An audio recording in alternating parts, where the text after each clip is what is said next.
Assalamualaikum warahmatullahi wabarakatuh. Perkenalkan, nama saya Sinta Sekartri Sadi dari Prodi Manajemen dengan nomor induk mahasiswa 28922502128. Saya akan menjelaskan tentang konsep dasar manajemen untuk ujian tengah semester mata kuliah pengantar manajemen.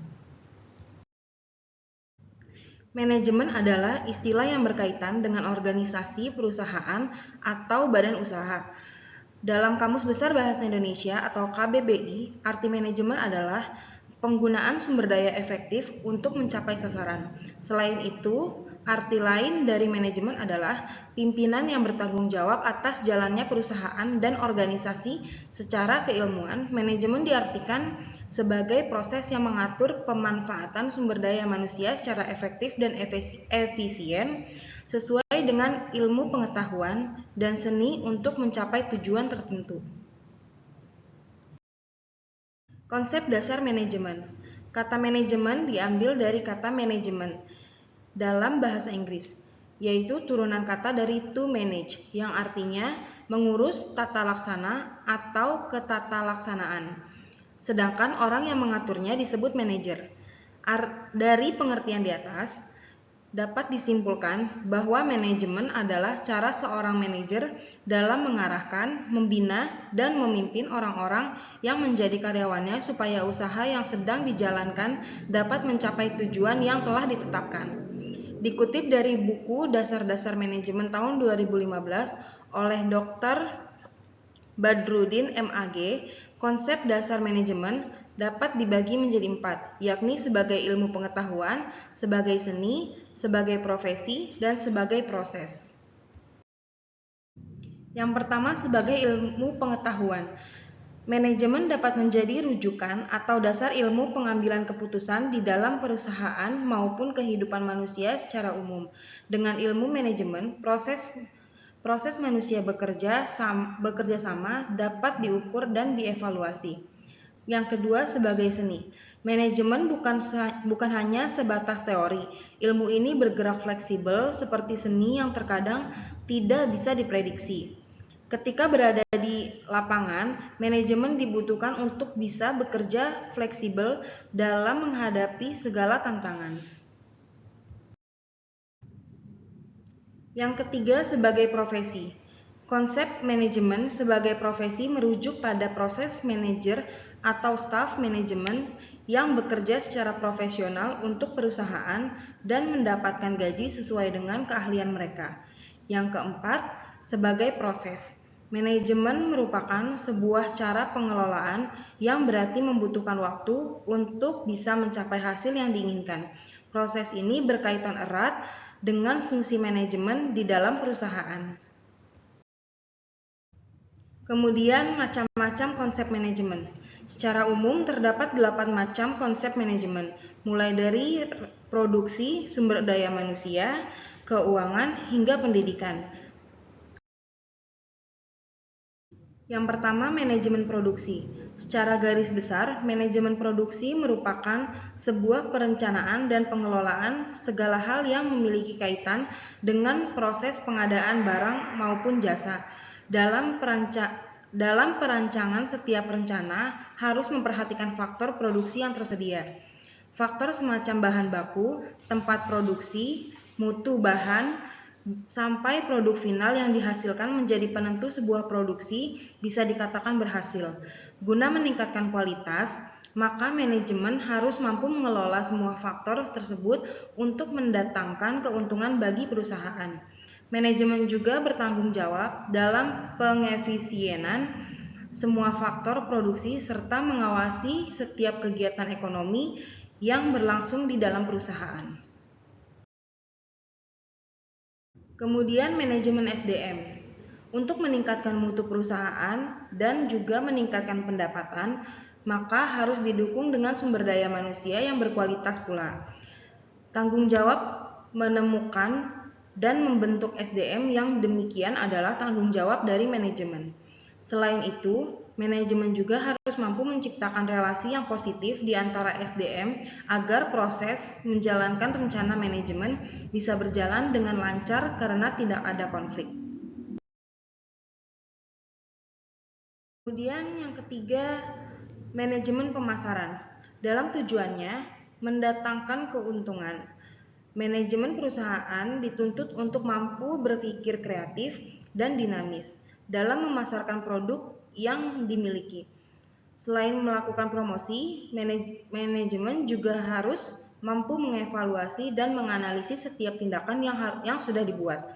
Jika tidak efektif, maka harus diganti dengan cara yang baru. Selain itu, branding produk, membuat statistik bisnis, mengenali target pasar, dan bentuk konsep pemasaran lainnya juga harus bisa ditangani dengan baik.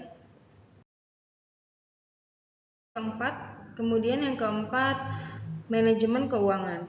Tim manajemen harus bekerja sama dengan pihak lain yang ada di dalam perusahaan untuk melakukan kegiatan ekonomi dengan seefisien mungkin, namun dapat mendatangkan keuntungan yang besar. Selain itu, tim manajemen bertanggung jawab dalam hal merencanakan, memeriksa, mengelola, menganggarkan, mencari, serta menyimpan modal dan keuntungan yang diperoleh perusahaan. Kegiatan ini harus berjalan berkesinambungan agar perusahaan bisa beroperasi dengan stabil. Yang kelima, manajemen informasi. Segala informasi seperti dokumen, teknologi, sumber daya manusia, prosedur akuntansi, biaya produksi, serta taktik bisnis harus menjadi bagian dari perencanaan bisnis sebuah perusahaan atau organisasi. Semua data yang diolah tersebut bisa menjadi rujukan bagi perusahaan untuk mengambil kebijakan serta menetapkan aturan baru bagi keberlangsungan perusahaan. Selain itu, manajemen juga harus menguasai semua data tersebut agar mampu menggunakannya dengan maksimal. Yang keenam, manajemen strategi.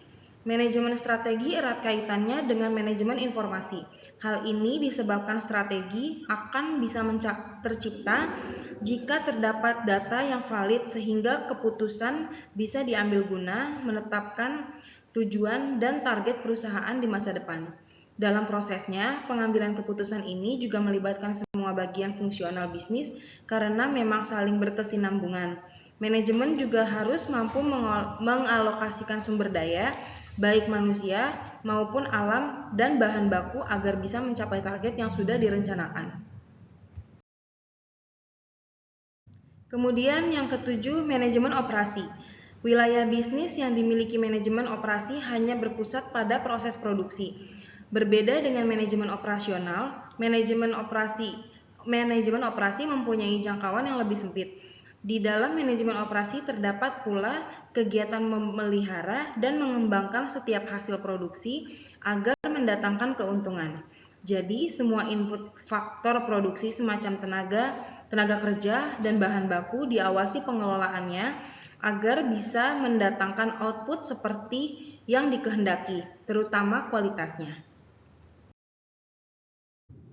Dan yang terakhir ada manajemen pendidikan.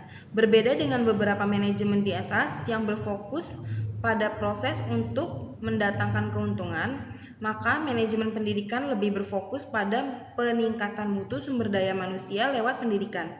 Hal ini bukan hanya bicara masalah sekolah maupun kuliah saja, tetapi juga pendidikan secara umum, termasuk juga di dalamnya pelatihan yang bisa digunakan untuk meningkatkan keahlian. Hasil yang diharapkan dari proses pendidikan ini adalah output yang lebih berdaya guna dan mengerti potensi dirinya. Kemudian ada fungsi konsep manajemen. Jika manajemen adalah sebuah seni untuk mencapai tujuan, sudah dapat dipastikan di dalamnya ada beberapa tahapan yang harus dilakukan untuk memperoleh target tertentu. Berikut ini merupakan fungsi konsep manajemen untuk mencapai sebuah tujuan tertentu. Berikut macam-macam konsep dasar manajemen. Yang pertama, perencanaan. Dalam mengejar target maupun tujuan, dibutuhkan perencanaan agar semua proses bisa diukur dan diawasi. Perencanaan memperlihatkan setiap langkah yang dituangkan secara gamblang mengenai ide dan praktek di lapangan. Yang kedua, perorganisasian. Sebuah rencana tidak akan berjalan dengan baik tanpa pengaturan yang baik. Proses ini mendelegasikan tugas kepada pihak yang memiliki keahlian tersebut sehingga bisa tepat guna dan tepat sasaran. Yang ketiga, pengarahan. Tugas manajemen dalam hal ini adalah manajer, yaitu melakukan pengarahan kepada timnya maupun pihak terkait untuk melakukan segala sesuatu sesuai dengan perencanaan yang telah dibuat sebelumnya. Manajer bertugas memberikan instruksi dan persetujuan tentang jalannya proses tersebut. Dan yang keempat, pengawasan. Saat semua rencana dijalankan, maka langkah yang harus dilakukan adalah pengawasan. Hal ini perlu dilakukan agar tidak ada proses yang kurang maksimal maupun melenceng dari rencana awal. Dalam hal ini, manajer juga melakukan evaluasi secara berkala terhadap rencana yang sudah ada. Demikian yang bisa saya sampaikan pada kesempatan kali ini. Kurang lebihnya mohon maaf. Wassalamualaikum warahmatullahi wabarakatuh.